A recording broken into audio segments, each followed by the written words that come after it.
Hello and welcome to The Ring, Euronews's debate show from the European Parliament in Strasbourg, where elected members of the European Parliament go head-to-head on the most pressing issues for Europe. And this week, we talk about migration. Our executive producer, Luis Albertos, has more. Immigration is back on the European political agenda. The European Parliament debated applying the safe third country concept. In practice, this means designating certain states as capable of offering adequate protection, allowing European authorities to declare some claims inadmissible or unlikely to succeed. Supporters see speed and consistency. Critics warn that responsibility for protection may be quietly shifted beyond Europe's borders. At the same time, Spain approved a plan to grant legal status to thousands of migrants. This large-scale regularization policy raises another question. Beyond labor shortages and demographic decline, is Europe willing to offer refuge to people whose lives are threatened? Beyond the legal language lies a deeper reality. Around the world, from political chambers to cultural stages, like Bad Bunny's Super Bowl performance celebrating Latin identity on one of America's biggest events, migration is not just a policy issue. It is part of how societies evolve, work, and redefine themselves. So the debate is not only about lists and procedures, it is about who belongs, who decides, and whether Europe can reconcile national choices with collective responsibility on one of its most defining questions. And that's indeed the question for our contenders. Let's meet them. Juan Fernando López Aguilar, a Spanish MEP from the Socialists and Democrats group. He chairs the Committee on Civil Liberties, Justice and Home Affairs, and is one of the European Parliament's most influential figures on migration and asylum policy. Before being an MEP, he served as Spain's Minister of Justice. López Aguilar has consistently stressed the need to balance effective migration management with respect for international law and fundamental rights. Policies that legalize and integrate people already living and contributing in our societies are part of a mature and humane approach to migration, he said. Tomas Tobé, a Swedish MEP and vice chair of the centre-right European People's Party. Like López Aguilar, he serves on the Committee of Civil Liberties, Justice and Home Affairs and has consistently emphasized the need to strengthen Europe's asylum system through efficient border management and cooperation with third countries. We are taking decisive steps to guarantee effective control over migration and speed up the return of illegal migrants. By clearly distinguishing between those in need of international protection and those who are not, we are reducing pressure at our borders, he said. Juan Fernando López Aguilar and Tomas Tobé, thank you so much for joining us on The Ring. As you know, the goal and really the essence of the show is to bring our viewers a real taste of the parliamentary debates that go on both in Strasbourg and Brussels. The topic is migration. And my first question, is migration an opportunity or has it become a problem? Both. But as for me, it's certainly an opportunity. It's only obvious that migration happens to be the most divisive issue in the European agenda. It's polarizing in geographic terms. It's not the same, the perception in the north, in the Baltics, that it is in the south. I come from the Canary Islands. I know what I'm talking of. It's ideologically divisive. It's not the same, the approach of the reactionary nationalism to the approach of the progressive responsibility, shared responsibility and humanitarian approach to migration. Same question to you. Of course, Europe needs work migration. That is not the problem. The problem we have is we have large number of illegal migration. And only 1 out of 5 who don't have the right to stay in Europe actually returns. And of course, we need to shift this. We need to have control of our borders. People who don't have the right to be in Europe should not be in Europe. And then, of course, we should have legal work migration. But what we're seeing now, for example, in Spain, they are now giving amnesty to 500,000 illegal migrants. This is a direct threat to the Schengen area. It undermines the Europe effort. We are trying to work now to have a more of a common European migration policy. And I think it's time for us to actually decide, do we want to have control of the border? Do we want to have legal work migration, or should we continue this path in Europe with illegal migration? It needs to stop. I strongly disagree with I just heard from my colleague and friend Tomas Tobé. First, there's no illegal people. We used to talk about irregular migrants. It's not an amnesty. He used the word amnesty. Of course it is not. It's a regularization, which belongs to the competence of the member states. and it's been recognized by the European Commission itself. Second, it is not true that they're illegal.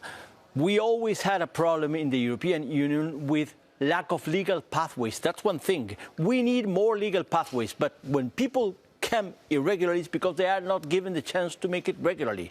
But insofar as they happen to already be in Spain, working in Spain, we are regularizing not only human beings, but also jobs. And we're making it possible for those human beings employed in the irregular economy, in the so-called black market as for now, to make it regularly so that they can actually pay taxes, they can actually contribute to the sustainability of the social services, in which it is a fact that they support more, they give more than they receive. It is not true that they are predatory to social services. On the contrary, they can actually contribute to the sustainability of the social services. And I make a final point.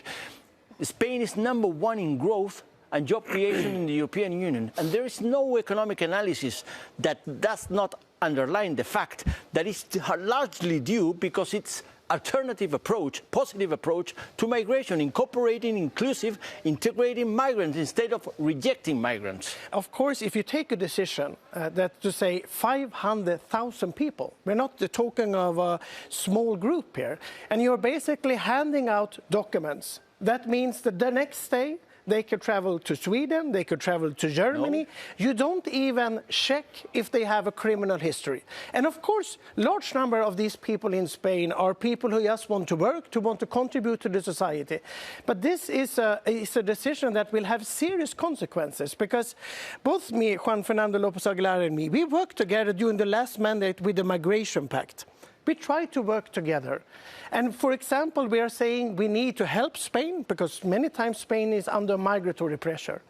The problem is now, you're saying you need help with migratory pressure in Spain. And at the same time, you make this decision to give amnesty to 500,000 irregular migrants. It doesn't add up. You should know better. The decision being made by the Spanish government has been actually explained by the Prime Minister himself in an article published in the New York Times to begin with. He doesn't even care about the Spanish Parliament. He doesn't even care what Commission says. It's not an amnesty. It's a regularization. Second, it is not true that they will be free to circulate in all of the Schengen area, because they will be given the chance to actually regularize their job, because they are actually employed in Spain only in the black market for 1 year, just for 1 year of residence. It doesn't mean that they will circulate freely, because they are bound to the job market in Spain and to the residents in Spain. So we are giving the chance to those many people. But it is a fact that Spain is a large country, larger than Sweden to begin with. It's 50 million people, Spain, so 500,000 immigrants which are already in the job market, which are already working in Spain, they are given the chance to make it dignified, to have dignity, to have a regular situation, and to actually contribute with the taxes. But this is a reflection of reality. He says it's a reflection of reality. It is not true that they're going to invade the rest of the Schengen area, because they are bound to the job market in Spain. I'm not talking about invading. I'm talking about that we have to choose a path. Some use the word invasion. Is that too much? No, I mean, I don't think we should use those kind of words. But I mean, we need to make a decision. Do we want to have control of our migration policy or not? And I would say, if we have people coming to Europe, we reject their asylum request, they come irregular, then you should not be in Europe. You cannot have it both ways, where we have people who have come and they do have the right to be in Europe, we say yes. But for those who get a no decision, you actually need to return. Now you're basically saying, well, if you come, if you live in the shadows, if you somehow make sure that you stay in Europe, you will get this chance. What you're saying now is basically, and this is also it's a difference, you know, in approach if we compare it to Greece, if we compare it to Italy. They are trying to handle the situation. Spain is now going on a rogue way in Europe, and this is actually very dangerous. You say it's a political decision. We got to move on to our next round. I see you're all warmed up already. So now this is the moment for you to ask each other questions directly. So since I cut you off, Mr. Tobé, let me give you the floor in the first place. Juan Fernando López Aguilar, we worked together on the Migration Pact the last mandate. I think we actually achieved some very important things together for Europe. But you also know that we need to tackle returns. 1 out of 5 people are actually returned, and this cannot continue. Now Commission is presenting proposals supported by several S&D governments across Europe. But now the S&D group in the European Parliament are voting no to every proposal that means that we actually could be more efficient with returns. When will you face the reality? Yes, we work together in the Migration and Asylum Pact, 8 regulations, but it's not complete. It takes a lot of coordination in search and rescue operation at the European scale. It takes a lot of legal pathways. It takes a lot of cracking down on the business model of organized crime dealing with trafficking of human beings. But yes, we have to come up with a European scale of response when it comes to migration and asylum, and returns is part of the equation. We don't deny that, but we want returns to be negotiated with dignity, with third countries, countries of transit and origin, and it takes a diplomatic architecture which is lacking. You cannot impose returns, and you cannot ignore that you cannot return people to places they don't belong to. And that is why we object the proposal by the Commission, because it escapes the meaningful link between the country of transit or origin and the human being which is supposedly to be returned there. I have heard, because I have been the representative of the European Parliament in the Council of Ministers of Interior many times, fly them to Rwanda. And my question is, why Rwanda? Do you think because they're just indistinct in Rwanda because they're black, even though they don't belong to Rwanda, even though they are come from Mali or from Sudan or from Uganda? No, it doesn't make sense. You need meaningful links, and for that it takes a negotiation with third parties. It doesn't suffice that you simply pay some ruler some money to keep them out of our sight. So you say we're not model? talking about Rwanda here. It's about saying we have candidate countries to Europe. Could we consider them safe countries? So they go up to Albania? It could be. We're talking about, for example, India. We will have look at the asylum request, unfolded asylum request. There are under 5% that actually get a yes to come to Europe. And everything will be assessed individually. But what we need to do, we cannot continue in this way, where we have a lot of unfounded asylum requests coming to Europe, and then it takes a long time, and basically it means that you never leave. We cannot continue in this way. But just to be precise on this point for our viewers, when you mentioned Albania, the Italian government ran into major issues with the judiciary over sending migrants arriving in Italy to Albania. So it's not crystal clear this is going to work. But Albania is another topic. It's between it's a deal that has been done by the Italian and the Albanian. That is a deal that they've done. But if they had issues, what makes you think that the EU would not run into issues in other candidate countries? Well, this proposal has been now assessed by all the EU authorities, UNHCR, and of course we have the right to return people if they are not in any risk of persecution and so on. We S&D, we don't deny the importance of returns. Actually, we have heard about justice and ministers of interior which are actually concerned about returns. But why the percentage of returnees is so low? Because we don't have an architecture of agreements with third parties of transit and origin. And then there comes the Commission saying we're going to enlarge the list arbitrarily, the list of safe third countries, including Bangladesh and Egypt, for instance, which are not considered safe countries of transit or origin by the European Asylum Agency. That is why we have objected. We have tried to come up with amendments, and the Conservative Party, the People's Party, the EPP, along with the far right, have denied all of our amendments, saying that they are red lines for them. So what is the question? My question is, do you really think that you can actually export people to some third country with no meaningful links with those particular human beings just for the sake that you're paying some money to some ruler to keep them out of our sight? Do you think you can send someone who is actually from Sudan to Egypt? Or do you think you can send someone who is actually from Uganda to Libya or to Tunisia just for the sake of having them out of our sight? Do you think that we can actually ignore the meaningful links which include culture, linguistic, or even family links, which are to be considered seriously by countries which are to return human beings to some other place? So let's hear it. If the socialists in the European Parliament would decide there are no safe countries outside of Europe, I mean, I hear that. When we started the negotiations about the countries, there's no country that you can accept. If you come to Europe, of course, we need to assess where you come from. Of course, we will always do that. But of course, there are countries, when a person comes to Europe, we can look, from which country have you been? Could you be safe in this country or not? That is the question. And of course, this is now portrayed as some kind of delusional far-right policy.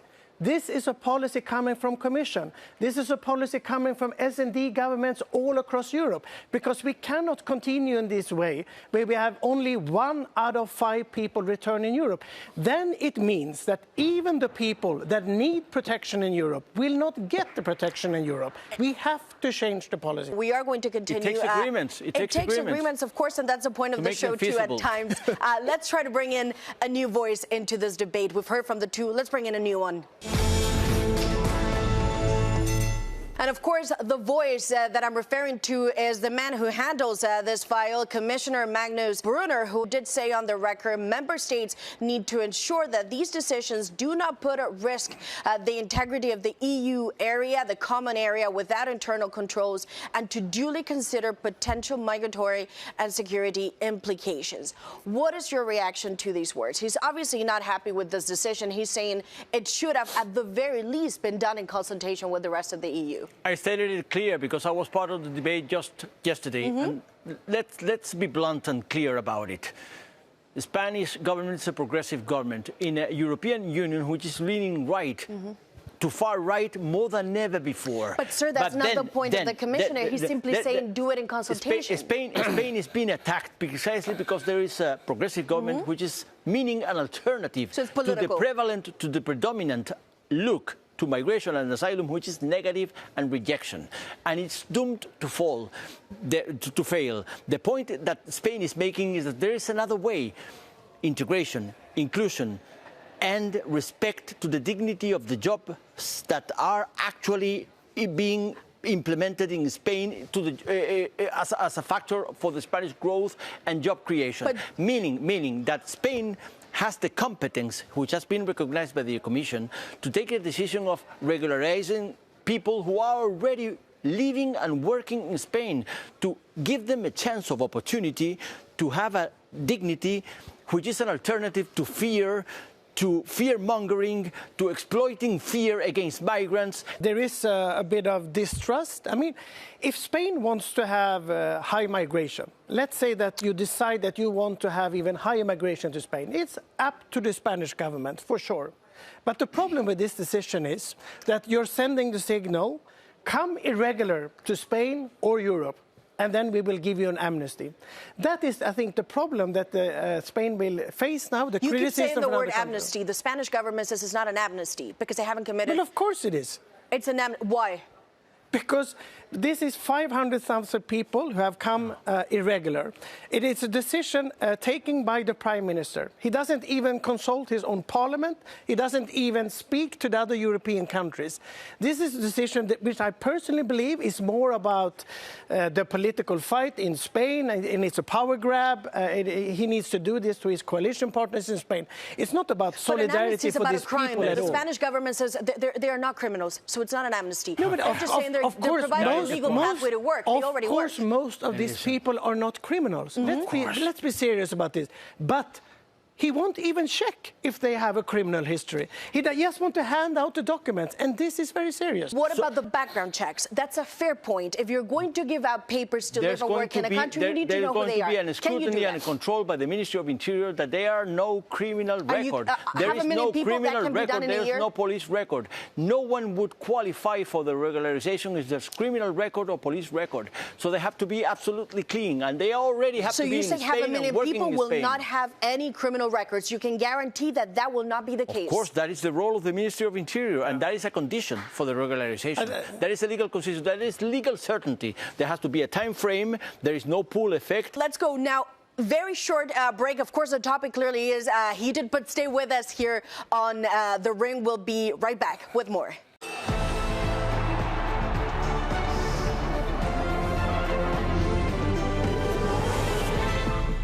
Welcome back to The Ring, Euronews's new weekly show. I'm joined by MEPs Juan Fernando López Aguilar and Tomas Tobé, and the idea, this is really the essence of the show, is to bring you a taste of the European Parliament's debates to your home and your sofa, if that's also possible. And this week, our guests are sharing their views on migration, and according to data from the European Parliament and the European Commission in 2024, about 997,000 asylum applications were recorded. That is a 13% drop compared to 2023.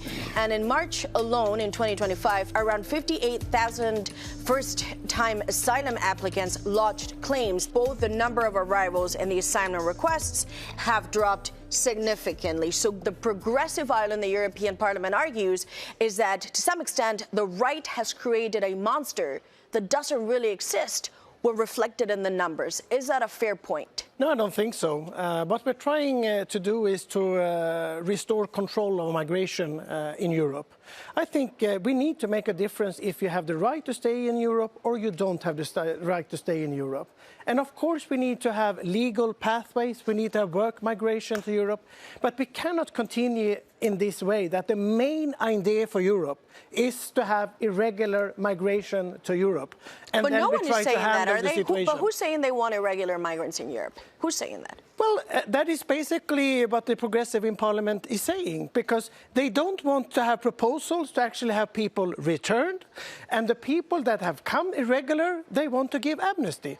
It's a policy that basically says, well, if you need asylum in Europe, come and we will grant it to you. If we can't grant you the asylum, well, we will fix another way for you to be in Europe anyway. It takes legal pathways to have regular migrations. But he says you're allowing there is illegal lack migration. of legal pathways. We need to build more on that. But let me tell you something. I'm well aware, because I've been here some years, that there is a mantra by the right which is increasingly endorsed by the conventional conservatives, by the far right, which is that we are subject to some kind of an invasion, that migration is out of control, that we are going to even be replaced, that the originary autochthonous population of the European Union, white and Christian, will be overnight replaced, they say, by black people and Muslim. That is complete bullshit. It's not happening. The numbers are manageable insofar as we do it not leaning on hysteria or panic, but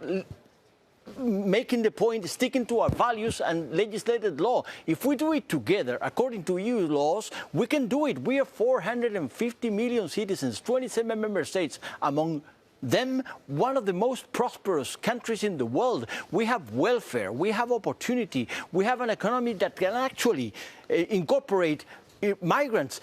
Actually, we need them because it's good for demography, it's good for our economy, it's good for our prosperity. We can make it right if we do it according to laws. That is something we can certainly agree, Thomas and I. But what I see across Europe are even conservative governments, even S&D governments, realizing that Europe needs a shift in migration policy. We need control of the borders. We need to have a big difference. If you have the right to stay in Europe, yes, you're welcome. If you don't have the right, you need to be returned. And of course, then you can say that we need work migration, for sure. We have some shortages that we need, of course, people to come and work in Europe. But the problem is that we continue in this way to have irregular migrants come, and that is the big numbers. Of course, there will be constraints in the society. The migration policy doesn't work. Member states don't trust each other. And finally, now then we are building up trust for a European migration policy. Then we see, in a way, Spain becoming kind of the black sheep now when it comes to migration policy. But if you say it's political, what's the political advantage? You say Europeans don't want to see irregular migration. This is something they no longer want to tolerate, and there's consensus on this. What's therefore the political calculus of the Spanish government? I think it's very much a domestic issue. Mm-hmm. This is a government that has a very special coalition agreement with some left parties, even left parties that actually are having these crazy theories that they want to legalize some of these irregular migrants because they want votes. I mean, it's a crazy thinking, you know. But I wouldn't accuse Juan Fernando López Aguilar of that. I do hope in his heart, okay, he can see some people that actually are contributing to Spanish society and want to give them a break, sure. But I think he's wrong. I think those people should come the legal way to Europe. Spain is a progressive government, a coalition government, even a minority government. It's got nothing to do with the fact that Spain is under attack precisely because it's opposing an alternative to that predominant negative outlook, to a more positive approach. But his criticism is this is a decision to keep the coalition together. It's not really in line with what the people want from their government, and the results in regional elections for Spain were not good. So maybe there's a disconnect between public perception and government action. The regularization process that has been decided by the government has had the endorsement of the Catholic Church, of the entrepreneurs, of the business, of the corporates, because it's good for the job market, it's good for the economy. Actually, I insist that there is no economic analysis in Spain, even worldwide, in the international press, that does not shed light on the fact that one of the factors of Spanish being number one in economy, growth and job creation is precisely its positive look towards migration. We need to now move on into our next and final session. This one will be different. It's shorter, so I hope that you're ready. I'm going to ask a set of questions, and you can only answer with a yes or no response. Would you say now the European Union border controls are being effectively implemented, or are extra measures now still needed to continue that path? It's sufficiently controlled? Yes. Borders are sufficiently controlled? Yes. No need for extra measures? We need to do more. Does Europe need fewer but more clear rules? The short answer is yes, but still I must add that clearer rules does not mean lower rules. We need a clear policy. If you have the right to stay in Europe, yes. If you don't have, no, and then you will be returned. And now, my final question, which is always the hardest and the most difficult. Did your opponent, in this case, of course, you had very different views, did they change in any way, however, your perception in this debate? But of course, the European Parliament is all about a humbling lesson.